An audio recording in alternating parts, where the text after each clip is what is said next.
ಗೋಕಾಕ್ ಸುತ್ತಮುತ್ತ ಒಂದು ಇಂಥ ಪವರ್ಫುಲ್ ದೇವಸ್ಥಾನ ಐತೆ ಅಂತ ನಿಮ್ಗೆ ಗೊತ್ತೈತೇನ್ರಿ?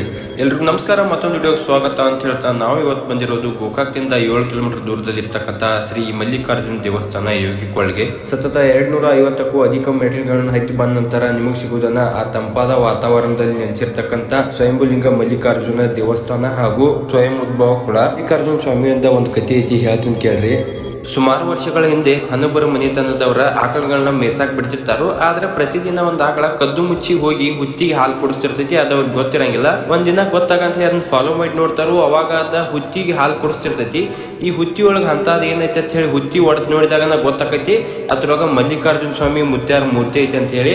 ಅವಾಗಿಂದ್ರ ಈ ಮೂರ್ತಿಯನ್ನ ಪೂಜಿಸ್ಕೊತ ಬರತಾರು. ಹಾಗೇನೆ ನೀವು ಪಕ್ಕದಲ್ಲಿ ಸ್ವಯಂ ಉದ್ಭವ ಕೊಳವನ್ನು ನೋಡಬಹುದು. ಇದನ್ನ ಮಲ್ಲಿಕಾರ್ಜುನ ಮುತ್ಯಾರ ಕೈಲಿ ಗುದ್ದಿ ತೆಗದಾರ ಅಂತ ಹಿರಿಯರತ್ತು ಹೇಳ್ತಾರೋ. ವನ್ಯ ಜೀವಿಗಳನ್ನು ತನ್ನ ಮಡಿಲಿನಲ್ಲಿ ಇಟ್ಟುಕೊಂಡು ಪ್ರಕೃತಿಯಲ್ಲಿ ನೆಲೆಸಿರುವ ಮಲ್ಲಿಕಾರ್ಜುನ ಮುತ್ಯಾರ ಬಗ್ಗೆ ಇದಾಗಿತ್ತು ಒಂದು ಸಣ್ಣ ಹಳೆ ಕತೆ. ಇನ್ನ ಈ ಗುಡಿಗೆ ಯಾರು ವಿಸಿಟ್ ಮಾಡಿಲ್ಲ, ವಿಸಿಟ್ ಮಾಡೋದು ಮರಿಬೇಡ್ರಿ. ಹಂಗ ಅಲ್ಲಿ ಏನು ಹೊಲಸತ್ತು ಮಾಡಕ್ ಹೋಗ್ಬೇಡ್ರಿ, ಸ್ವಚ್ಛತೆಯನ್ನು ಕಾಪಾಡ್ರಿ. ಈ ವಿಡಿಯೋ ಇಷ್ಟ ಆಗಿದ್ರೆ ನಾನು ಫಾಲೋ ಮಾಡೋದು ಮರಿಬೇಡ್ರಿ. ಧನ್ಯವಾದಗಳು.